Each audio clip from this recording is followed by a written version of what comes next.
안녕하세요. 하나님의 말씀을 배달합니다. 요교교회 김민호 목사입니다. 오늘의 공동체 성경 읽기 본문은 레위기 12장에서 13장까지의 말씀인데요. 그 중에서 13장 43절에서 46절까지 봉독하고 함께 묵상하도록 하겠습니다.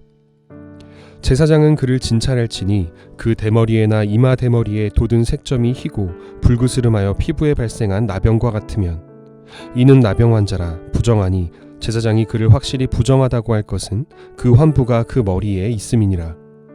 나병 환자는 옷을 찢고 머리를 풀며 윗입술을 가리고 외치기를 부정하다 부정하다 할 것이요 병 있는 날 동안은 늘 부정할 것이라. 그가 부정한즉 혼자 살되 진영 밖에서 살지니라. 오늘의 공동체 성경 읽기 본문을 읽으시면서 부정하다라는 말이 마음에 걸리는 분들이 좀 계실 것 같습니다. 이 부정하다는 말이 결코 긍정적일 수가 없을 것 같은데 임신하여 아기를 낳은 여인을 두고도 부정하다고 하고 13장에서는 병에 걸린 사람을 보고도 부정하다고 말하고 있기 때문입니다. 병에 걸린 사람이야 그럴 수도 있겠다 싶은데 귀한 새 생명을 탄생시킨 산모에게 어째서 부정하다는 심한 말을 하는 것일까요? 그런데 이 성경 구절을 완전히 다른 눈으로 볼 수도 있습니다. 요즘 산모들은 거의 다 산후의 몸을 회복할 수 있는 산후조리원을 들어가서 산후풍과 같은 질병을 예방하곤 하는데요. 저희 아내는 첫째부터 셋째까지 출산 후 산후조리원에 각 2주씩 머물렀습니다. 어떤 분들은 3주를 머무는 경우도 있습니다. 2주면 14일, 3주면 21일입니다.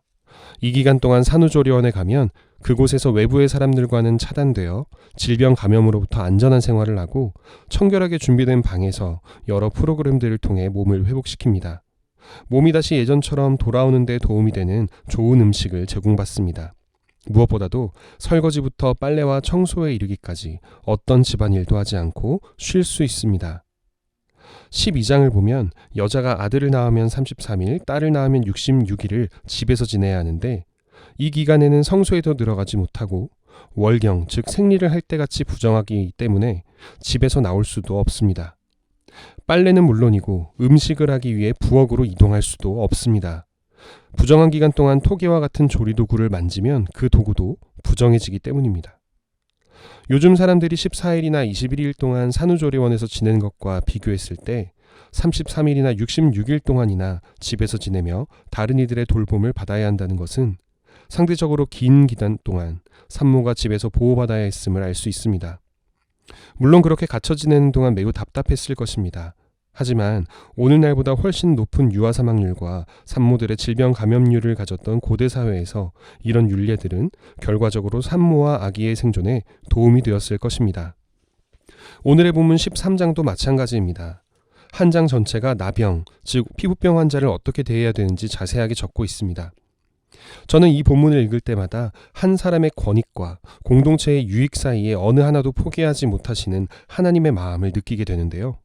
13장을 보면 우선 누군가가 이 나병일 가능성이 있는 피부병이 발생하면 다른 사람도 아닌 바로 아론이나 아론의 아들 중 한 제사장에게로 데려가라고 합니다.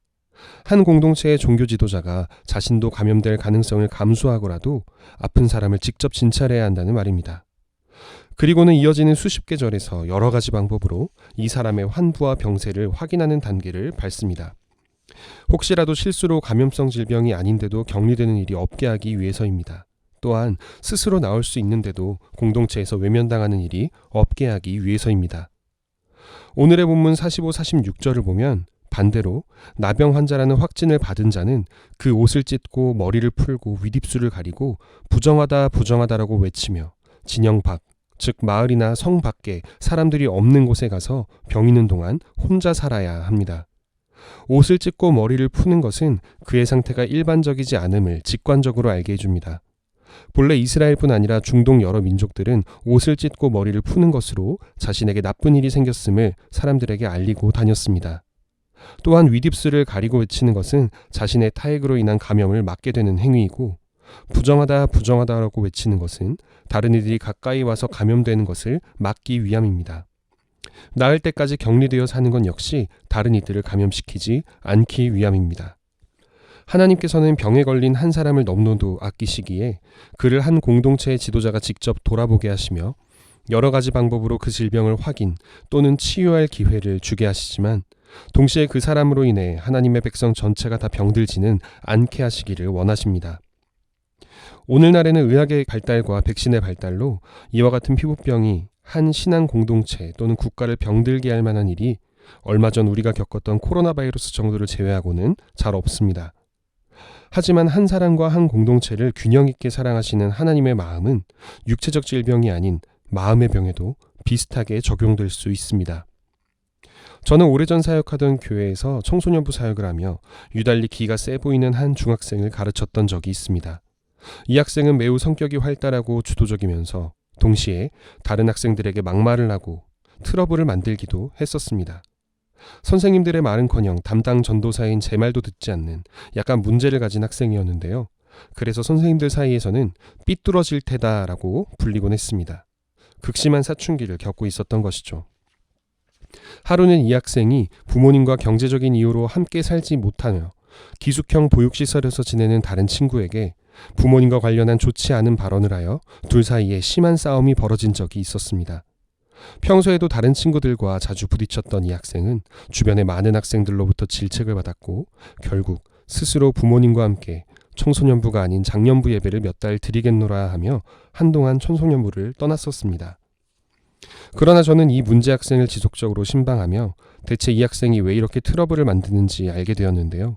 이 학생은 아버지께서 어린 시절 돌아가셔서 거기에 대한 상처가 있는 데다가 새 아버지와 사이가 좋으면서도 이것이 자신을 사랑해준 친아버지에 대한 배신이 아닌지 스스로 고민하면서 마음고생을 했던 것이었습니다.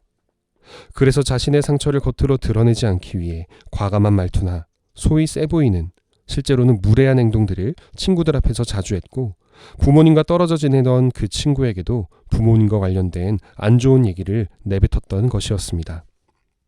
이 모든 상황을 이해하고 나서 저는 이 학생과 또한 이 학생에게 상처받은 사람들을 찾아다니며 서로를 이해할 수 있도록 도왔습니다. 결국 나중에는 다시 청소년부와 청년부 생활을 하며 두루두루 잘 어울리게 되었습니다. 교회에서 신앙생활을 하다 보면 조금 이상해 보이는 행동을 하는 이들이 있습니다. 교회뿐 아니라 사회생활에서도 마찬가지입니다. 유달리 예민하고 남들에 대한 험담을 하고 불만이 많고 쉽게 화를 내는 사람이 있습니다. 하지만 우리는 하나님이 아니기에 그 사람이 그렇게 행동하도록 만드는 어떤 상처가 있다 해도 모를 수 있음을 기억합시다.